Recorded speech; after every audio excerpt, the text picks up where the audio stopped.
Hello everyone, सुप्रभातम। मैं Pravesh Sharma, welcome back to my channel. आज का हमारा टॉपिक है वैज्ञानिक विधि यानी कि साइंटिफिक मेथड। तो आइए सबसे पहले देखते हैं इंट्रोडक्शन यानी कि परिचय।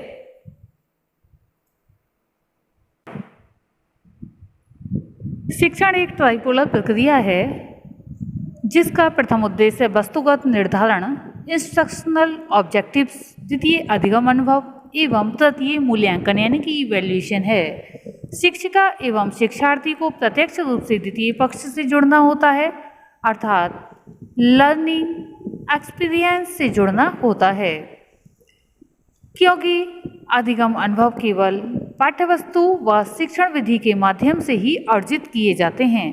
अगर विधियां ही नहीं हैं तो जो है अधिगम प्राप्त नहीं किया जा सकता और ना ही अनुभव प्राप्त किए जा सकते हैं। विज्ञान के इस आधुनिक युग में ये कहा जा रहा है कि गृह विज्ञान के क्षेत्र में प्रक्रिया यानी कि प्रोसेस पर बल दिया जाना चाहिए, ना कि विषय वस्तु यानी कि कंटेंट के ऊपर। कारण स्पष्ट है कि गृह विज्ञान की परिभाषा के अनुसार भी उसका गतिशील पक्ष उसके सैद्धांतिक पक्ष की अपेक्षा अधिक महत्वपूर्ण है। ज्ञानार्जन की दो प्रमुख विधियां हैं। पहली केवल बुद्धि पर आधारित है और दूसरी मात्र इंद्रिय अनुभवों को प्रधानता देती है। किसी भी एक को अपनाने से तथ्यों के सही स्वरूप का ज्ञान होना संभव नहीं है। वैज्ञानिक विधि एक ऐसी विधि है जो कि इन दोनों के समन्वित रूप को लेकर चलती है। इसका आधार तो सिद्धांत यानी कि सिद्धांत देता है और सत्यापन क्रिया के माध्यम से होता है। गृह विज्ञान वस्तुतः किसी भी पूर्वाग्रह से मुक्त होता है। वैज्ञानिक के विचार स्वतंत्र होते हैं। वह यथापूर्व स्थिति में सुधार करना चाहता है एवं अप्रमाणित तथ्यों को छोड़ने को सदैव तत्पर रहता है। वैज्ञानिक विधि ज्ञानार्जन के इसी आधार पर आधारित होती है, क्योंकि हम जानते हैं कि विज्ञान क्या है। इसके विषय में कॉनांट महोदय ने लिखा है, विज्ञान अंतः संबंधित संप्रत्ययों एवं संप्रत्यात्मक योजनाओं की श्रृंखला है जो प्रेक्षण और प्रयोग की फलता विकसित होती है। तो यहाँ प्रेक्षण और प्रयोग है यहाँ पर, इसीलिए प्रयोग से व्यवहारिक पक्ष ज़्यादा मजबूत हो जाता है। कार्ल पेवर ने भी लिखा है कि विज्ञान निरंतर क्रांतिकारी परिवर्तन की स्थिति है और वैज्ञानिक सिद्धांत तब तक वैज्ञानिक नहीं होते जब तक कि उन्हें आगामी अनुभव तथा प्रमाण द्वारा परिवर्तित ना यानी कि किया जाना निहित नहीं है। और इसी संबंध में डैम्पियर महोदय ने लिखा है, विज्ञान प्राकृतिक विषय का व्यवस्थित ज्ञान एवं धारणाओं के मध्य संबंधों का तार्किक सत्यापन है। इसी के साथ हम देख लेते हैं विधि के संबंध में टेलीलैंड महोदय ने लिखा है कि विधि शिक्षक की शिक्षक होती है। Method is the masters master.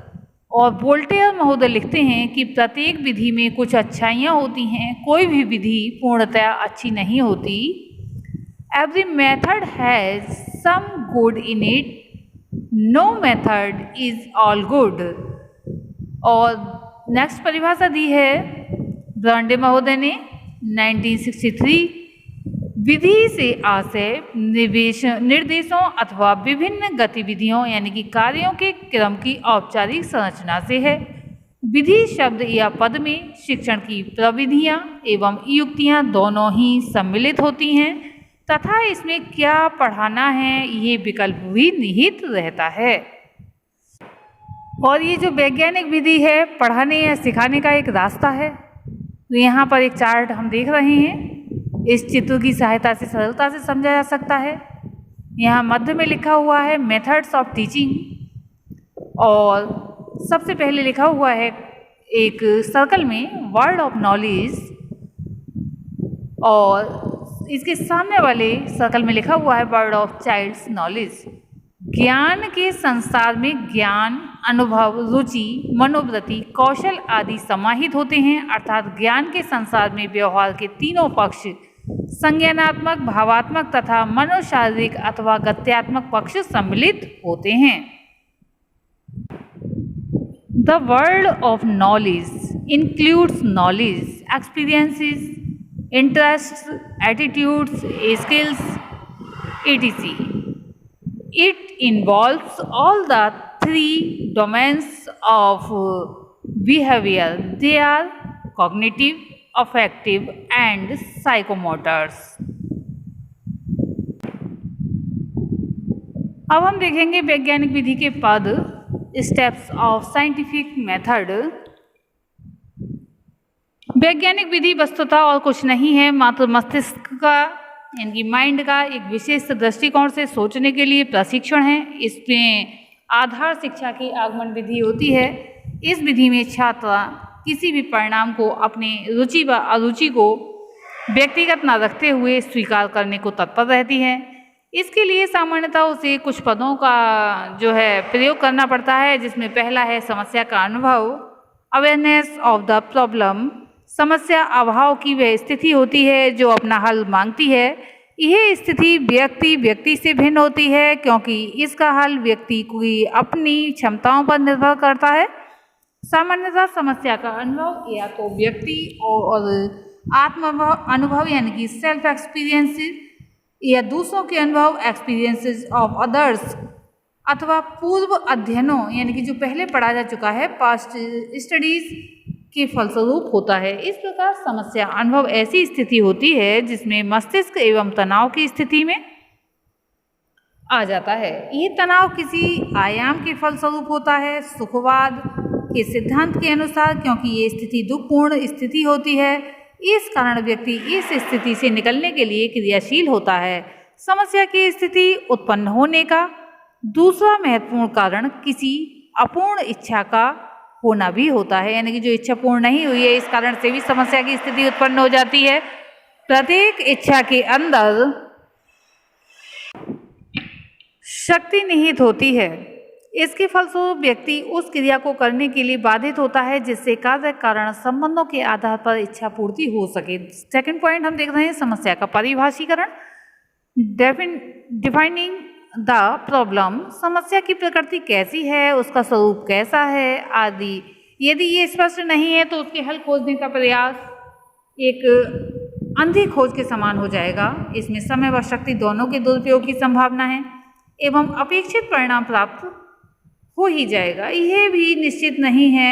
ऐसी स्थिति से बचने के लिए ये आवश्यक है कि समस्या को स्पष्ट रूप से परिभाषित कर दिया जाए। अस्पष्ट समस्या का निश्चित हल स्पष्ट रूप से खोजना संभव नहीं है। गृह विज्ञान से संबंधित किसी भी समस्या को 3 रूपों में परिभाषित किया जा सकता है। समस्या क्या है, समस्या क्यों है, समस्या कैसे है।